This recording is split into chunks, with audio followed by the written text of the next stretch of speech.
Samuel. Are you expecting any players back? Amrabat, given that he's not in AFCON anymore? Yeah, Soufiane will return Saturday in the training. Yes, and Ty and Mason Mount, I don't expect them back, but Victor Lindelof, I think he's on his way back. Yesterday he trained with the team. We have to see how far he is. Simon. Eric, the transfer window is closed now. A number of players have gone out on loan. You've been unable to sign a striker after Martial's injury. Are you confident you have the strength in the squad to achieve what you need to and want to achieve this season? So I think that's not a secret. I wanted a striker extra because with the injury of Martial, we don't have really their backup. But it was not possible because we have to match the FFP rules. What can Amari Folsom offer? Now we have Omar, we have Amad Diallo. Of course we have Rashford who can play there. But I think for the rest, all the positions are occupied. But yeah, we have to be a little bit creative if it's up to the number 9 position. Michael. Hi, Eric. Sorry I missed this before. Did you mention Aaron Wan-Bissaka in the injury update? Yeah, sorry, no. He's also on his way back and he could be available, but I don't think he will make it for Sunday. But I'm not sure in this moment. What is the injury? Oh, there's a problem in his leg. What sort of problem? No, it's personal, you know, eh? Laurie. Martinez had a bit of ice on his foot at the end. Is there anything to concern there, or is it just a precaution? It was precaution that I took him off because actually I had to sub Rasmus Holland because he was dead with all his running, and then we needed an extra header. But also I think for Licha is of course a long way out, but we brought Harry Maguire on as an extra header and Omari then for Rasmus.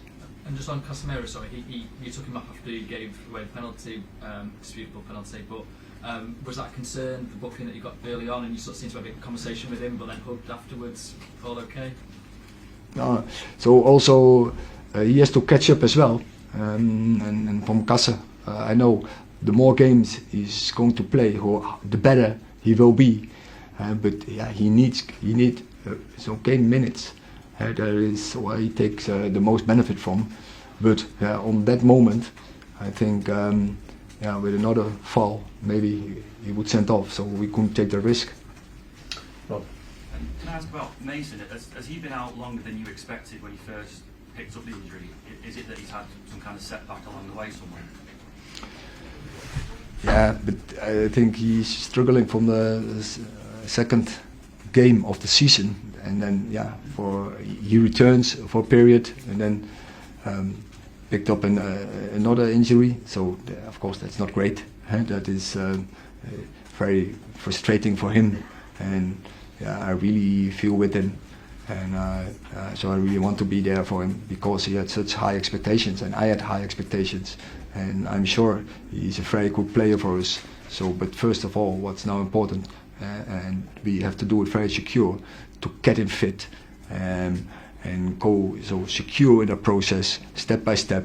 Don't force it, and then hopefully by the end of the season he can stay fit and fight himself in the team, or at least that he can play a role in this team. So you would expect him to play again? It's not a case that he's not going to play again this season. You would expect him to play? Absolutely, I expect him to return.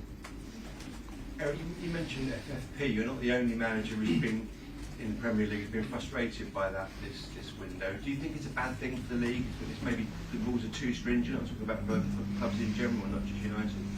It does seem to have taken a bit of excitement away from the team, perhaps. Less business now. There are some disadvantages on FFP. So to make space for FFP, you have to sell players, and that's actually what you probably you have to sell good players, and I don't think that's the way how you build a team. You've been at the club 18 months now, and Tuesday is the Munich anniversary. Could I ask you what what you've learned about the anniversary and what you've come to understand during your time at the club? I think it tells a lot about the legacy of this club, about so the DNA from this club, about having big setbacks, tragedy, but fight back also with young players who should express resilience, like for instance Kobbie Mainoo, his academy product, and he showed that resilience today. But Munich was a disaster for the club, and how the club recovered from it, but also how individuals recovered from it. It was great to it's such a disaster when you survive this, and then a couple of years later you're lifting the biggest trophy in European football. That is immense, and I think we always should remember this, that this is the legacy why Manchester United exists, and what we should match as a club, as a team, as an individual. Could I just ask, obviously, Matt Busby used a lot of young homegrown players. Is that a responsibility that you have as the manager of Manchester United to try and bring through players from the academy? That is, I'm always been driven by this motivation, and that's one of the reasons why I'm here, to develop young players, and that is you need patience, but also you need the right structures.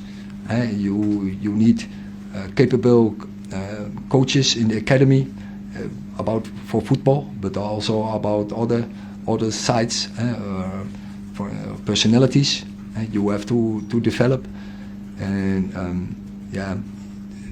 to bring young players in is a big advantage, because they know the DNA of the club. Last question, Ty. Hi, Eric. Just ask you about Rasmus. He's probably played more this season than you maybe expected when you brought him in, maybe more than he expected.